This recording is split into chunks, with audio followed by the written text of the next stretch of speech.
इस देश में अगर कोई महिला किसी विदेशी पुरुष से शादी करती है तो उनके होने वाले बच्चों को कभी भी वहां की नागरिकता नहीं मिलती और ये नियम सिर्फ महिलाओं पर लागू होता है, पुरुषों पर नहीं। यहाँ शादीशुदा महिलाओं को अगर कहीं यात्रा करनी हो या घर से दूर जाना हो तो उन्हें पहले अपने पति की परमिशन लेनी पड़ती है। बिना अनुमति के वो हवाई अड्डे तक नहीं जा सकती। साल 2009 से पहले तो यहाँ महिलाएं बिना अपने पति की इजाजत के पासपोर्ट तक नहीं बनवा सकती थी। इस देश में कोई प्राकृतिक नदी या झील मौजूद नहीं है। यहाँ का सारा पीने का पानी समुद्र के पानी को डिसैलिनेशन प्लांट में साफ करके बनाया जाता है और ये पानी इतना महंगा है कि लोग इसे बर्बाद करने से पहले 10 बार सोचते हैं। आपको जानकर हैरानी होगी कि इस देश में 60 साल से ज्यादा उम्र के विदेशी काम नहीं कर सकते क्योंकि यहाँ कब्रिस्तानों की जगह इतनी कम है कि सरकार मृतकों को दफनाने के लिए जमीन बचाना चाहती है। यहाँ की आबादी में 70% प्रवासी हैं, जिनमें 14 लाख भारतीय शामिल हैं, यानी हर तीसरा व्यक्ति भारतीय है। ये देश अपनी चमक से पूरी दुनिया को आकर्षित करता है। ये है कुवैत, अरब की खाड़ी का एक कीमती मोती। जानेंगे इस देश को करीब से, लेकिन उससे पहले अगर आप वीडियो को एक लाइक और चैनल को सब्सक्राइब करेंगे तो हमारी मेहनत सफल रहेगी। कुवैत का क्षेत्रफल केवल 17,818 स्क्वायर किलोमीटर में फैला हुआ है, यानी ये हमारे देश की राजधानी दिल्ली से भी छोटा है, लेकिन ये दुनिया के सबसे अमीर देशों में से एक है।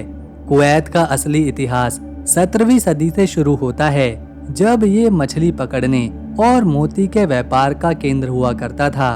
1899 में ये ब्रिटिश के कब्जे में आया और 1961 में इसे आज़ादी मिली, लेकिन 2010 में कुवैत ने अपनी आज़ादी का जश्न जुलाई से बदलकर 26 फरवरी कर दिया, क्योंकि जुलाई में यहाँ पर तापमान 55 से 60 डिग्री सेल्सियस तक पहुँच जाता है और इतनी गर्मी में ये शेख जश्न नहीं मना पाते।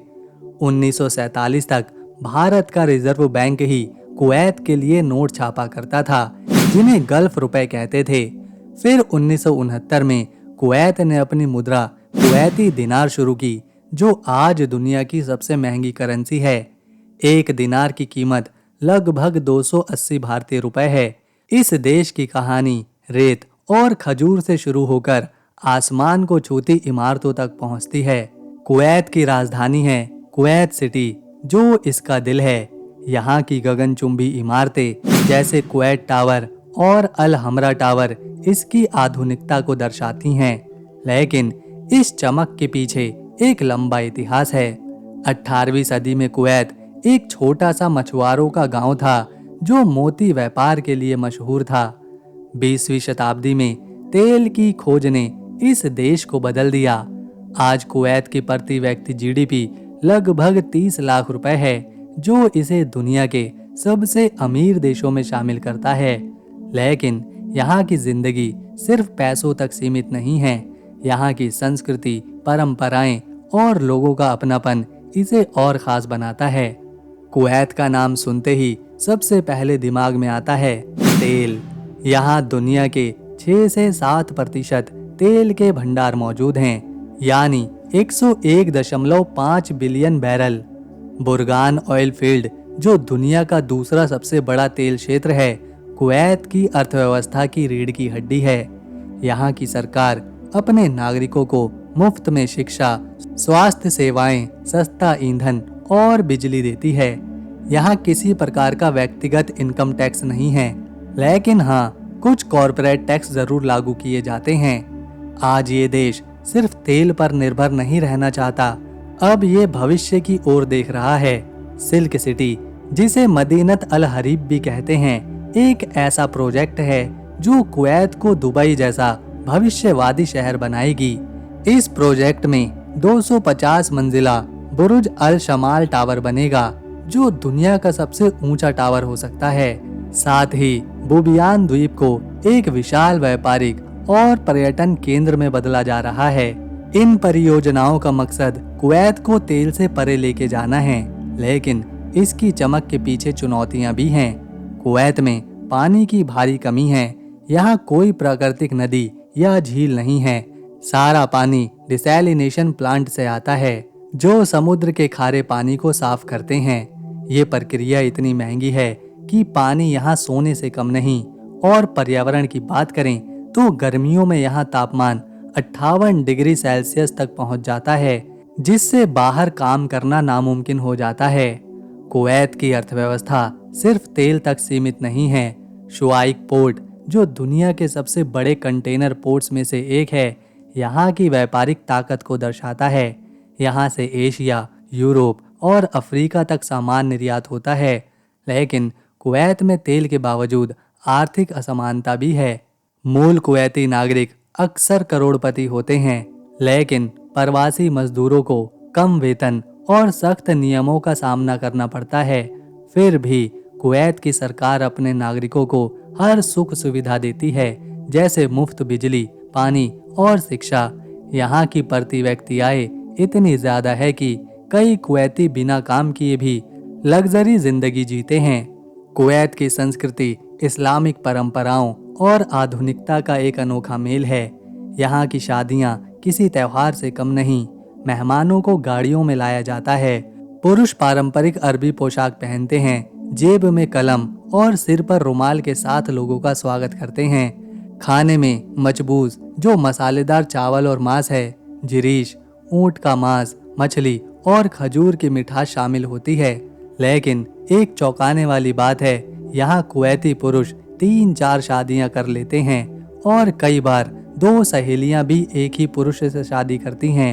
हर पत्नी से 8 से 10 बच्चे होना यहाँ आम है, लेकिन महिलाओं के लिए नियम सख्त हैं। अगर कोई कुवैती महिला विदेशी से शादी करती है तो उनके बच्चे कुवैत की नागरिकता नहीं पा सकते। कुवैत में शुक्रवार को छुट्टी का दिन होता है। इस दिन सड़कें और बाजार रंगीन और भीड़भाड़ वाले दिखाई देते हैं। कुवैत की ग्रैंड मस्जिद, जो 1986 में बनी थी, इस्लामिक वास्तुकला का एक नायाब नमूना है। इसका गुंबद, मीनारे और अंदर की कैलीग्राफी हर किसी को मंत्रमुग्ध करती है। इस मस्जिद का निर्माण 7 साल में पूरा हुआ और इसमें प्राचीन इस्लामिक डिजाइन के साथ आधुनिक तकनीक का मेल है। कुवैत में एक और अनोखी परंपरा है, ऊंटों की रेस। इसमें ऊंटों की पीठ पर रोबोट बिठाए जाते हैं जो रिमोट से कंट्रोल होते हैं। कुवैत में खजूर और मोती इसकी संस्कृति का हिस्सा हैं। पहले यहाँ मोती का व्यापार मुख्य रूप से किया जाता था, लेकिन तेल ने सब कुछ बदल दिया। फिर भी खजूर आज भी हर घर में मिलता है। कुवैत की सांस्कृतिक गतिविधियां, जैसे अल शहीद पार्क में होने वाले समारोह, यहाँ की परंपराओं को जीवित रखते हैं। यहाँ के लोग मेहमान नवाजी के लिए मशहूर हैं। यहाँ बहुत से नियम चौंकाने वाले हैं, जैसे सार्वजनिक स्थानों पर महिलाओं को कंधे और घुटने ढकने पड़ते हैं, और अगर किसी महिला ने नियम तोड़ा तो उसे जुर्माना या फिर देश निकाला दिया जा सकता है। कुवैत की आबादी 49 लाख है, लेकिन इसमें से सिर्फ 15 लाख ही कुवैत के मूल निवासी हैं। बाकी 34 लाख प्रवासी हैं और इसमें 14 लाख तो सिर्फ भारतीय हैं। जी हाँ, कुवैत की 30% आबादी भारतीय है। यहाँ के बाजारों में, सड़कों पर और मॉल्स में हर दूसरा चेहरा भारतीय दिखाई देता है। ऐसा लगता है मानो आप भारत में ही हों।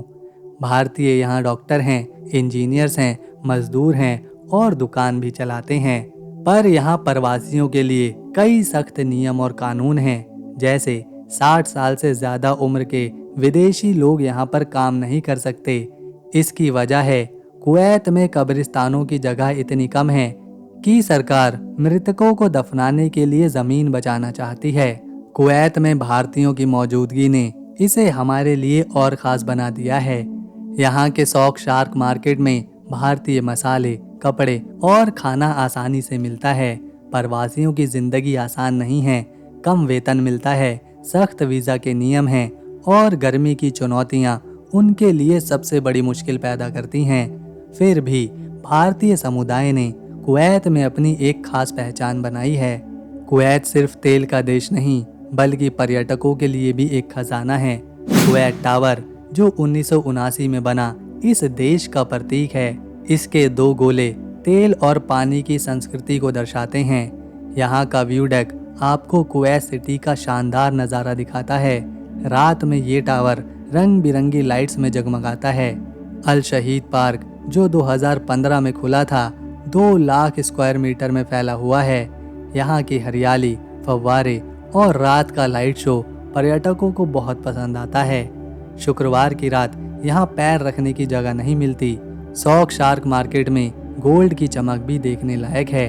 कुवैत का नेशनल म्यूजियम आपको इस देश के इतिहास और मोती की कहानी बताएगा। यहाँ की प्रदर्शनियाँ आपको 18वीं सदी में लेके जाएंगी। और हाँ, कुवैत में गर्मी इतनी ज़्यादा है कि यहाँ गर्मियों में तापमान 58 डिग्री तक पहुँच जाता है। ऐसे में अल शहीद पार्क की हरियाली और फव्वारे किसी स्वर्ग से कम नहीं लगते। कुवैत में पर्यटन के साथ साथ सांस्कृतिक समारोह भी होते हैं, जैसे हाला फरवरी फेस्टिवल, जिसमें संगीत, नृत्य और खाने का मजा लिया जाता है। साल 2005 में यहाँ की महिलाओं को वोट देने और चुनाव लड़ने का अधिकार मिला था। आज कुवैत की 95% महिलाएं शिक्षित हैं। तो दोस्तों, अगर आपको हमारी वीडियो, इन्फॉर्मेशन और मेहनत पसंद आई तो इसे एक लाइक दें, शेयर करें और चैनल को सब्सक्राइब कर बेल आइकन ज़रूर दबाएं ताकि आने वाली नई वीडियो मिस ना हो जाए। हम मिलेंगे नेक्स्ट वीडियो में। तब तक के लिए नमस्कार, अपना ख्याल रखें।